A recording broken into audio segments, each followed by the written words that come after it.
मालूम रियाजी का हमारा सबक चल रहा है कसर, जिसमें आज हम नसब कसरों में छोटा बड़ापन यानी मवाजना करना सीखेंगे। अगर दो हम नसब कसरें दी जाए तो यानी ऐसी कसरें जिनके नसब नुमा एक जैसे हों, तो उनमें कौन छोटी और कौन सी बड़ी ये हमें पहचानते आना चाहिए। तो देखिए प्यारे बच्चों, यहाँ पर ये एक पट्टी है। क्या है? ये पट्टी है। इस पट्टी के कुल 1 2 3 4 5 6 7 8 हिस्से किए हुए। कुल हिस्से कितने किए हुए? 8 हिस्से किए हुए हैं। उसमें से ये जो 3 हिस्से हैं, इन्हें अलग तरीके से रंग भरा हुआ है, इसमें हल्का सफेद रंग। और ये 1 2 3 4 हिस्से हैं, इन्हें तिरछी लकीरों से भरा हुआ है ना। अब अगर हमें ये 3 हिस्सों को कसर की सूरत में लिखना है तो हम कैसे लिखेंगे? ये कितने हिस्से हैं? 1 2 3 यानी 3/8। एक पट्टी के 8 बराबर हिस्सों में से हर हिस्से के जैसे 3 हिस्से यानी 3/8। उसी तरह यहाँ पर तिरछी लकीरों से बने हुए हिस्से हैं 4। 1 2 3 4 यानी 4/8। एक पट्टी के 8 बराबर हिस्सों में से हर हिस्से के जैसे 4 हिस्से यानी 4/8। यह है 3/8, यह है 4/8। अब हमें यह तय करना है कि 3/8 और 4/8 में कौन सी कसर बड़ी है और कौन सी कसर छोटी है। 3/8 और 4/8, इन दोनों में कौन सी कसर बड़ी है? यहां पर सिर्फ 3 हिस्सों में रंग भरा हुआ है। यहां पर 1 2 3 4 हिस्सों में रंग भरा हुआ है। मतलब ये बड़ा हिस्सा है और ये छोटा हिस्सा है। मतलब 4/8 ये कसर बड़ी है और 3/8 ये कसर छोटी है। तो हम कौन सा निशान लगाएंगे? ये से यानी 4/8 जो कसर बड़ी है उधर इस निशान का मुंह खुला होता है। अगर ये कसर बड़ी होती तो इसका मुंह इधर खुला रहता था। समझे ना? जो कसर बड़ी है उधर मुंह खोलने का, जो कसर बड़ी है उसको खाने का मुंह खोल के। इंसान की फितरत है ना, जिधर ज्यादा होता है खाने के लिए उधर ही जो है अपना मुंह करता है। एक प्लेट में ज्यादा फ्रूट है, दूसरी प्लेट में कम फ्रूट है, कौन सी प्लेट लेना चाहेंगे आप? ज्यादा वाली। फितरत है इंसान की। तो ये निशान का मुंह भी उस तरफ खुला होता है जो कसर बड़ी होती है, जो अदद बड़ा होता है। यहां पर खास बात हमें ये सीखना है। ये देखिए, यहां पर गौर कीजिए। अब जो है ये जो हमने तस्वीर की मदद से समझा है, इसको थोड़ा सा जहन से बाजू रख दीजिए और यहां पर सिर्फ अभी ये 2 कसरों पर गौर कीजिए, 3/8 और 4/8। यहां पर देखिए नसब नुमा इस कसर में भी 8 है और इस कसर में भी 8 है। तो जब नसब नुमा बराबर हो 2 कसरों का, तो जिसका शुमार कुनिंदा बड़ा होगा वो कसर बड़ी होगी, जिसका शुमार कुनिंदा छोटा होगा वो कसर छोटी होगी। अब यहाँ भी 8 है, यहाँ भी 8 है, तो नसब नुमा को नजरअंदाज कर दो, छोड़ दो। सिर्फ ये देखो कि शुमार कुनिंदा में क्या है। यहाँ 3 है, यहाँ 4 है। 3 और 4 में कौन बड़ा है? 4 बड़ा है, लिहाजा 4/8 ये कसर बड़ी है। उसी तरह दूसरी मिसाल यहाँ पर यह है 17/3 और ये है 13/3। अब यहाँ पे कौन सी कसर बड़ी है? बोलिए सादिया, आप बोलिए। 17/3। क्यों? कौन बोलेंगे? कसर बड़ी है लेकिन क्यों बड़ी है? हाँ, नसब नुमा एक जैसे होने की है और शुमार कुनिंदा 17/3 इस कसर का बड़ा है। नसब नुमा जब एक जैसे होते हैं तो शुमार कुनिंदा जिसका बड़ा वो कसर बड़ी। 17 बड़ा है, 13 छोटा है, लिहाजा 17/3 ये कसर बड़ी है 13/3 से, इसलिए इसका मुंह इधर हो गया। और अगर दोनों कसरे बराबर हो तो बीच में कौन सा निशान आएगा? ये आएगा या ये आएगा? बराबर का निशान आएगा अगर दो कसरे बराबर हो तो ये हमारी समझ में आ गया। क्या? अगर कसरे हम नसब हों, हम नसब कसरों में जिस कसर का शुमार कुनिंदा बड़ा होता है वो कसर बड़ी होती है। सब मिलकर पढ़िए। हम नसब कसरों में जिस कसर का शुमार कुनिंदा बड़ा होता है वो कसर बड़ी होती है। और जिस कसर का शुमार कुनिंदा छोटा होता है वो कसर छोटी होती है।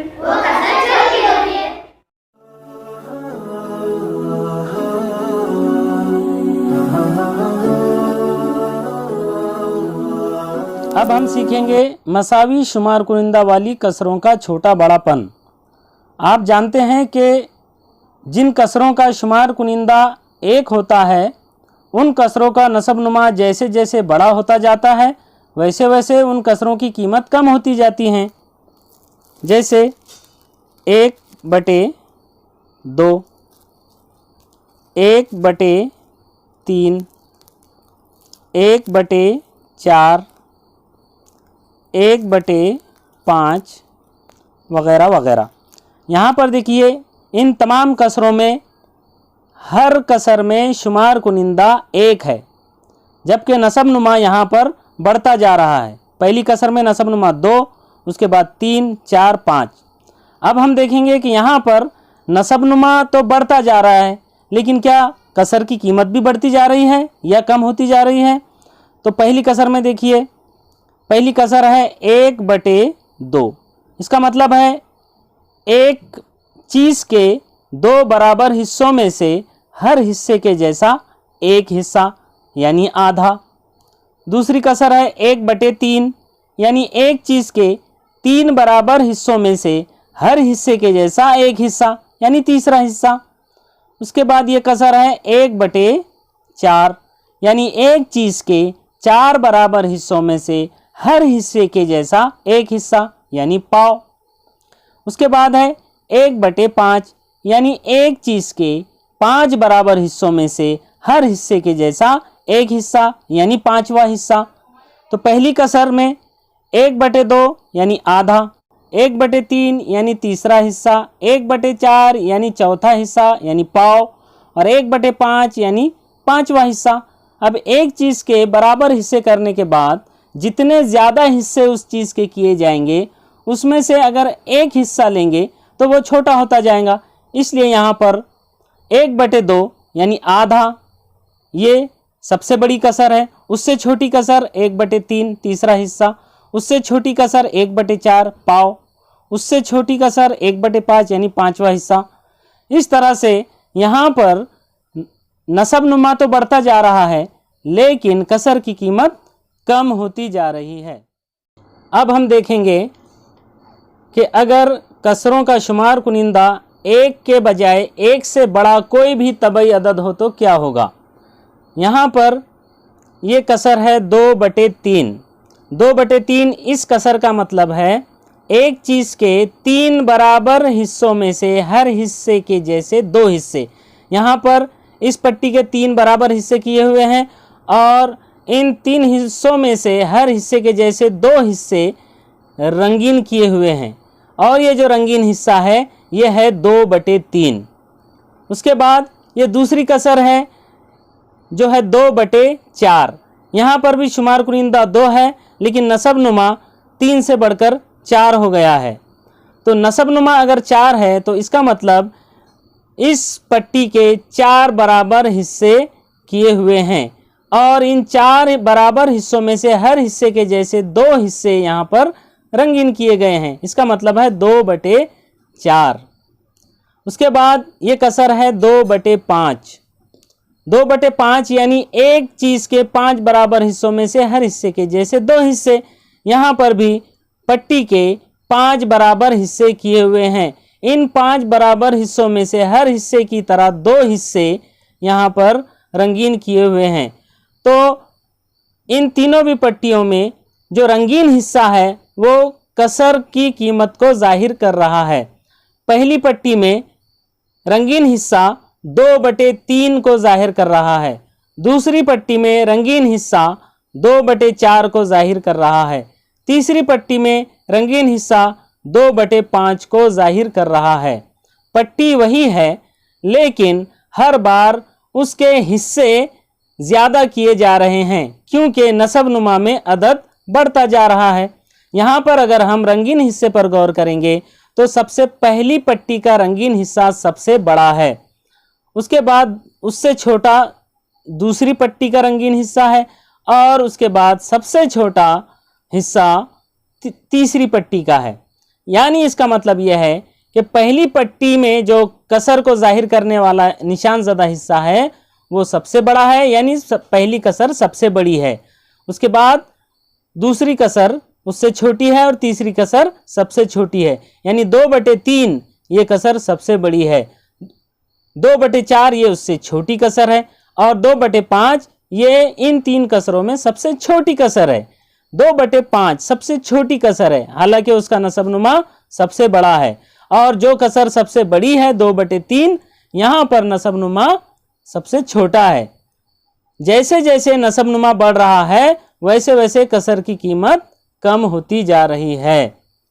तो इससे यह साबित होता है कि मसावी शुमार कुनिंदा की कसरों में जिस कसर का नसबनुमा बड़ा होता है वो कसर छोटी होती है।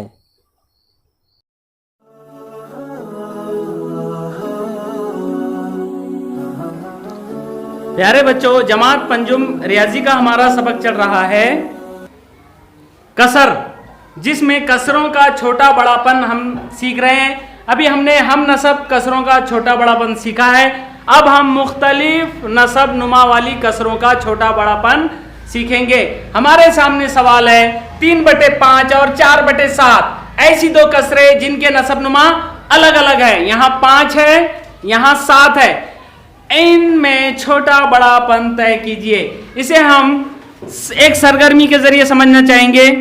ये आपके सामने जैद कुछ कुर्सियों के ऊपर बैठे हैं और उनके बाजू अयान कुछ कुर्सियों के ऊपर बैठे हैं।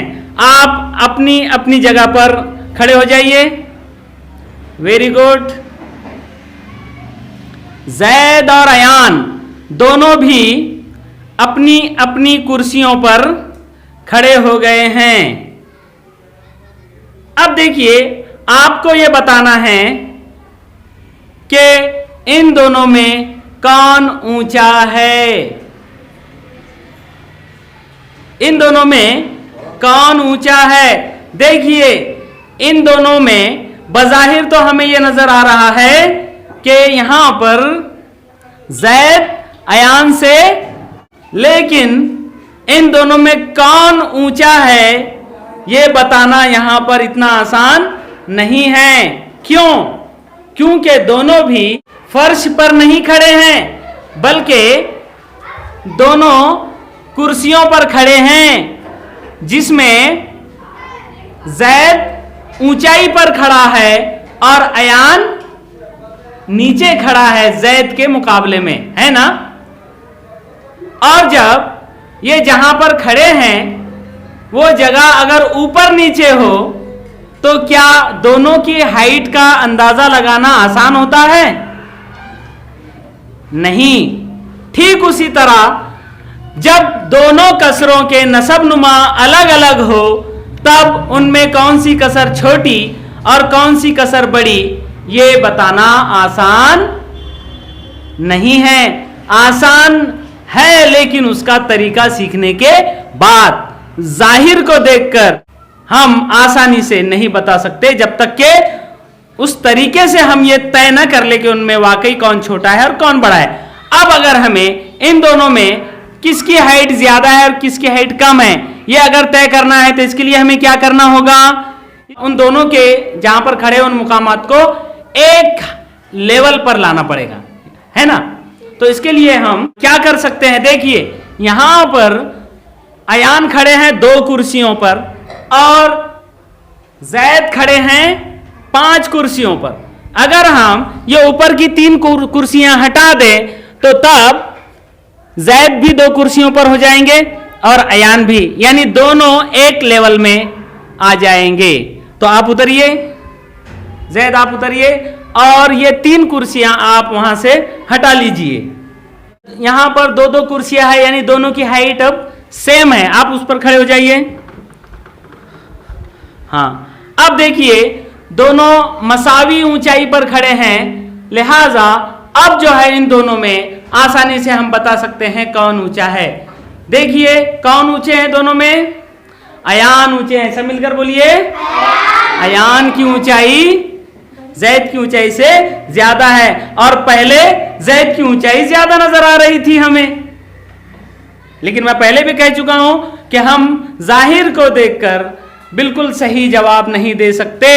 जब वो जहां पर खड़े हैं, वो मुकामात अगर जिस चीज पर वो खड़े, वो चीजें अगर ऊपर नीचे हों, तो हम दोनों की हाइट का सही अंदाजा नहीं लगा सकते। उसके लिए हमें दोनों जहां पर खड़े हैं उसे जो है एक हाइट में या एक लाइन में, एक लेवल में करना जरूरी है। उसी तरह यहां पर जो 2 कसरे हैं, इन 2 कसरों के नसब नुमा जब तक हम एक जैसे ना कर लें, तब तक हम ये नहीं बता सकते कौन सी कसर बड़ी और कौन सी कसर छोटी। हम अंदाज से अगर बता दें तो हमारा जवाब गलत भी हो सकता है। अब आप ये अंदाज लगाइए इन दोनों में कौन सी कसर बड़ी है, बताइए।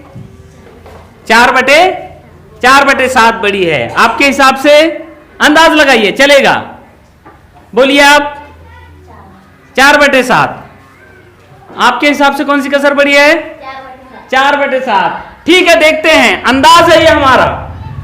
हालांकि मैं पहले कह चुका हूं, जब नसब नुमा अलग हो तो कसरों का छोटा बड़ापन तय करना आसान नहीं है, जब तक कि हम एक खास तरीके से उसे तय न कर लें। यानी जब तक हम उनके नसब नुमा मसावी न कर लें, तब तक हम ये नहीं बता सकते कौन सी कसर बड़ी और कौन सी कसर छोटी है। तो चलो, हमारा मकसद है इन दोनों कसरों के नसब नुमा बराबर करना। तो कैसे करेंगे?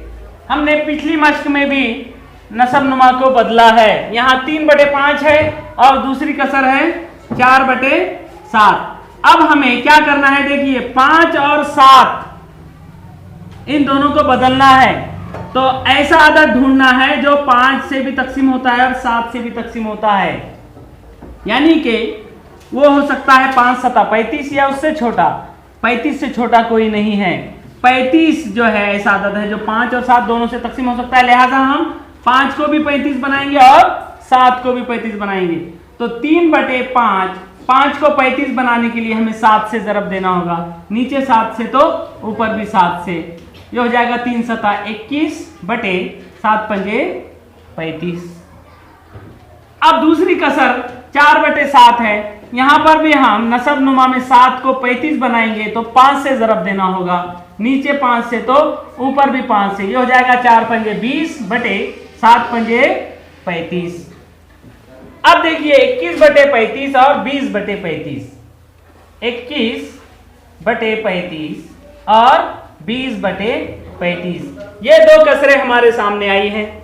दोनों के नसब नुमा एक जैसे है। अब जब नसब नुमा एक जैसे हो, जब दोनों बच्चे जिस मुकाम पर खड़े हैं वो मुकाम एक लेवल में हो, तब जिसकी हाइट ज्यादा वो बड़ा, जिसकी हाइट कम वो छोटा। अभी हमने सरगर्मी के जरिए सीखा है। तो यहाँ पर 21 और 20 में कौन बड़ा है? 21 बड़ा है। लिहाजा 21/35 ये कसर बड़ी है। और 21/35 यानी कौन सी कसर? 21/35 यानी 3/5 कसर। इसलिए 3/5 ये कसर बड़ी है। 20/35 यानी 4/7। तो बताइए आपका अंदाज सही निकला या गलत? गलत निकला है आपका अंदाज। आपको यह लग रहा था 4/7 ये कसर बड़ी है, लेकिन नहीं, 3/5 ये कसर बड़ी है 4/7 से। तो अब अंदाज लगाएंगे या नसब नुमा बराबर करेंगे? पहले नसब नुमा बराबर करेंगे, उसके बाद ही हम तय करेंगे कि कौन सी कसर बड़ी और कौन सी कसर छोटी है।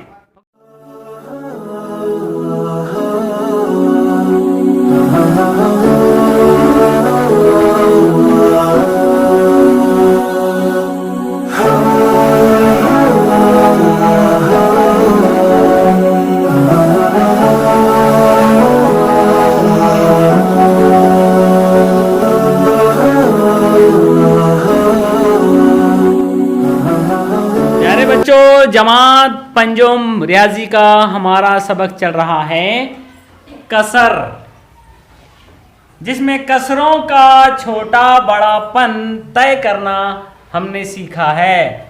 इसी पर मुनसर मश्क नंबर 19 के सवालात हमें हल करना है। सवाल यहां पर है कि दर्ज झैल कसरों की जोड़ियों के दरमियान चौकोनों में से छोटा, से बड़ा या बराबर यानी मसावी, इन तीनों में से मुनासिब अलामत लिखिए। दो कसरों के दरमियान हमें उनका छोटा बड़ापन तय करना है। अगर वो बराबर है तो दोनों के दरमियान बराबर की अलामत लिखना है। तो देखिए यहां पर पहला सवाल है 3/7 और दूसरी कसर है 3/7। ये भी 3/7 और ये भी 3/7। अब बताइए दोनों में कौन सी कसर बड़ी और कौन सी कसर छोटी? दोनों के नसब नुमा एक जैसे है। कभी भी कसरों का छोटा बड़ा तय करना है तो उनके नसब नुमा देखना चाहिए कि वो बराबर ऊंचाई पर खड़े हैं क्या नीचे ऊपर खड़े हैं। यहां भी नसब नुमा 7, यहां भी नसब नुमा 7, इसलिए अब उनके शुमार कुनिंदा में जो बड़ा वो कसर बड़ी, जो छोटा वो कसर छोटी। और यहाँ शुमार कुनिंदा 3 है, यहाँ 3 है, दोनों बराबर है, इसलिए ये दोनों भी कसरें बराबर कीमत रखती है। इसी तरह चौथा सवाल है 5/15 और 10/30। इन दोनों कसरों में हमें यह तय करना है कि कौन छोटी कौन बड़ी। तो हम देखेंगे नसब नुमा, यहाँ नसब नुमा 15 है, यहाँ नसब नुमा 30 है। दोनों के नसब नुमा अलग अलग है, तो पहले हमें दोनों का नसब नुमा एक जैसा बनाना जरूरी है। तो अब ये देखेंगे कि 15 और 30 दोनों को हम कौन सा अदद बना सकते हैं ज़रब के जरिए। तो अगर हम 15 को 2 से ज़रब दे दें तो 15 दूनी 30 हो जाएंगे, और ये तो पहले से 30 है, दोनों भी 30-30 हो जाएंगे। तो इसके लिए हम क्या करेंगे, देखिए 5/15 को हम लिखेंगे, देखिए 5/15 को हम लिखेंगे, ज़रब करेंगे 2 से, नीचे 2 से तो ऊपर भी 2 से।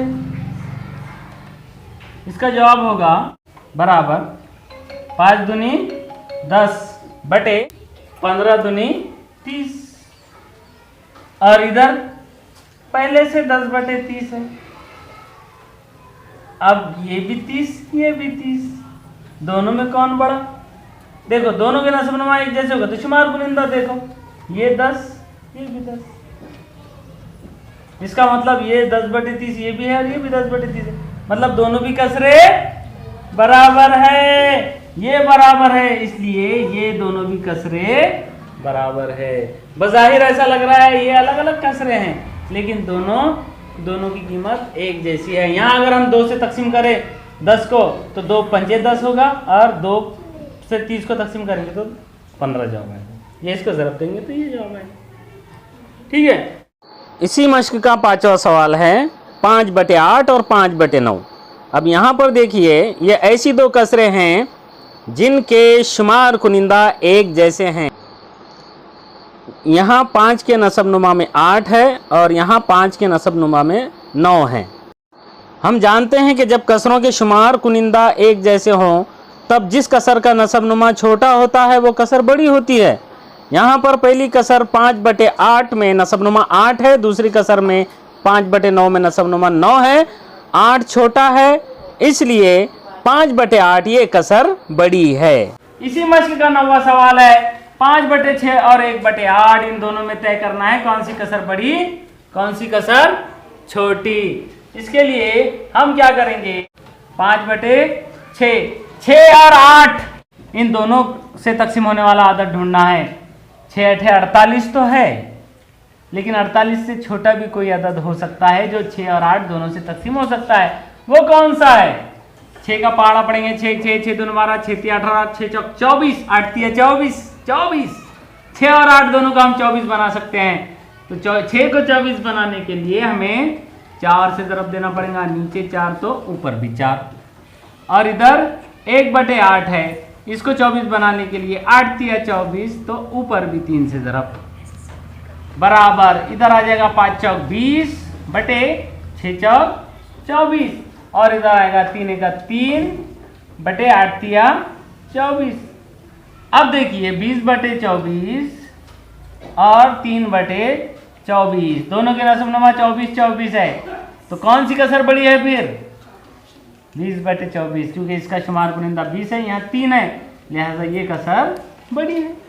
ये कसर बड़ी है मतलब 5 बटे 6 ये कसर बड़ी है 1 बटे 8 से। ठीक है, इसके बाद 16वां सवाल है 4 बटे 11 और 1 बटे 5, इन दोनों में कौन सी कसर बड़ी है? इसके लिए हम क्या करेंगे, 11 और 5 दोनों के नसबनुमा अलग अलग है, इनको क्या बनाएंगे? 11 पंजे 55, 55 से छोटा ऐसा आदत जो 5 और 11 से तकसीम हो सकता है? नहीं है कोई, 55 ही है, इसलिए दोनों को 55 बनाएंगे। उसके लिए 4 बटे 11 को अगर 55 बनाना है तो 5 से ज़रब करना पड़ेगा, नीचे 5 तो ऊपर भी 5 से ज़रब, और 1 बटे 5 का नसबनुमा 55 बनाना है तो यहाँ 11 से ज़रब देना पड़ेगा, नीचे 11 तो ऊपर भी 11 बराबर। यहाँ जवाब आएगा 5 चौक 20 बटे 11 पंजे 55, और यहाँ जवाब आएगा 11 एका 11 बटे 11 पंजे 55।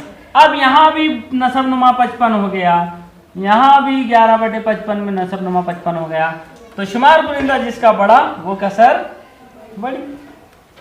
अगर ये कसर बड़ी होती तो इसका मुंह इधर रहता, ये कसर बड़ी है इसलिए इसका मुंह से बड़ा। 20 बटे 55 ये बड़ी है 11 बटे 55 इससे, इसलिए यहाँ पर भी ये निशान आएगा। इस तरह से सभी मिसालें आप हल कर सकते हैं ना? ठीक है, इसे लिख लीजिए और बकिया सवालात हल करके लाइए।